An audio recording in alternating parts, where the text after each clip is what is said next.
Hi everyone, please help me to reach 1,000 subscribers. The rain had just started when my doorbell rang. I glanced at the clock, 6:14 a.m. Nobody visits that early unless something is wrong. At first I ignored it. Maybe it was a delivery driver at the wrong address. Maybe a neighbor needed help. Then the bell rang again, longer this time. A strange feeling settled in my stomach. I opened the door and immediately froze. 2 police officers stood on my porch. The older one looked down at a notepad before meeting my eyes. "Mr. Carter." "Yes." "We need to ask you a few questions regarding your former wife." For a second, I thought I had misheard him. My former wife. A name I hadn't spoken aloud in over 2 years.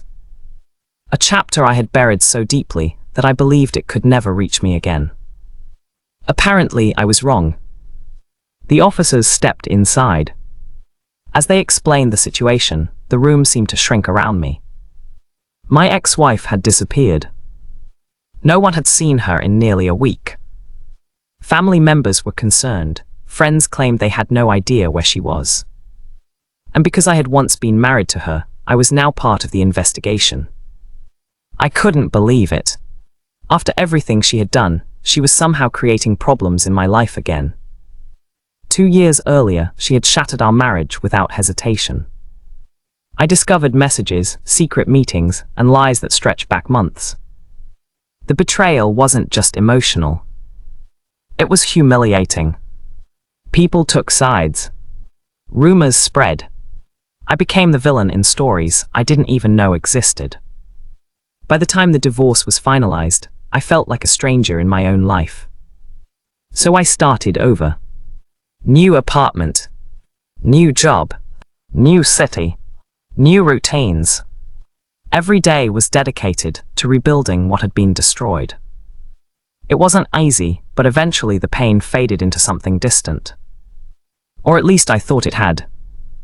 Now, sitting across from 2 detectives in my living room, every memory came rushing back.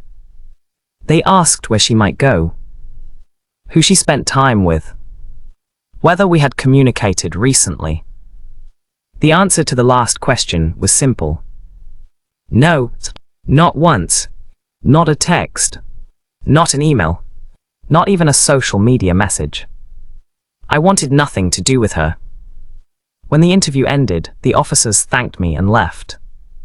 The silence that followed felt heavier than their questions. I stared out the window for a long time. Something about the situation bothered me. My ex-wife loved attention. Disappearing without warning wasn't like her. Either she was in serious trouble, or she was hiding something.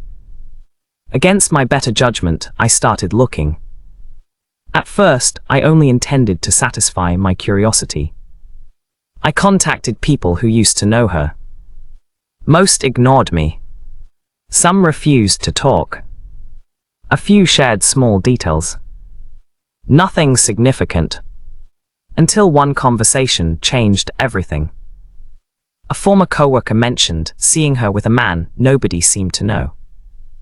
The description was vague, but the concern in her voice wasn't. She said my ex had seemed nervous whenever he was around. Terrified even. That single clue sent me down a path I never expected. Over the next several days, I uncovered pieces of a puzzle that painted a very different picture. Financial records. Unpaid debts. Strange transactions. Multiple accounts opened under false information. The deeper I dug, the worse it became. She had become involved with dangerous people. People who didn't forgive mistakes. People who expected repayment. And according to what I found, she owed them a lot. Suddenly, her disappearance made sense. She wasn't missing. She was running. The question was whether she was running from consequences or from someone determined to collect them. I handed everything over to the police. Documents, names, addresses, receipts. The detectives were visibly surprised. The information connected several leads they had been struggling to understand. For the first time since they arrived at my door, I felt like I was no longer a suspect. I was helping solve the mystery. Days passed.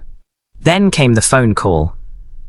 The same detective from my living room sounded almost relieved. We found her. I remained silent. She was hiding several hundred miles away in a roadside motel. The image that formed in my mind was almost impossible to reconcile with the woman I once knew. She had always chased appearances. Luxury, attention, status. Now she was alone, frightened, and desperate. The detective explained that she had been moving constantly, convinced someone was following her. Whether the threat was real or imagined hardly mattered anymore. Her choices had created a life built on fear. After the call ended, I sat quietly for a while. I expected anger. I expected satisfaction. Instead, I felt something unexpected. Closure. For years, I had carried resentment. I replayed old arguments, old betrayals, old humiliations. Part of me wanted an apology I knew would never come. But hearing what had become of her changed something. Life had already delivered its verdict. No revenge could have been more effective than the consequences she created for herself. That evening, I went for a long walk. The sky was clear. The air felt lighter. For the first time in years, I wasn't thinking about the divorce. I wasn't thinking about betrayal. I wasn't thinking about her. I was thinking about the future. Sometimes the people who hurt us seem untouchable. Sometimes we spend years waiting for justice. But life has a strange way of balancing accounts when nobody is watching. As I headed home, I realized the story that had once defined me was finally over. Not because I had won. Not because she had lost. But because I no longer cared. And that freedom felt better than revenge ever could.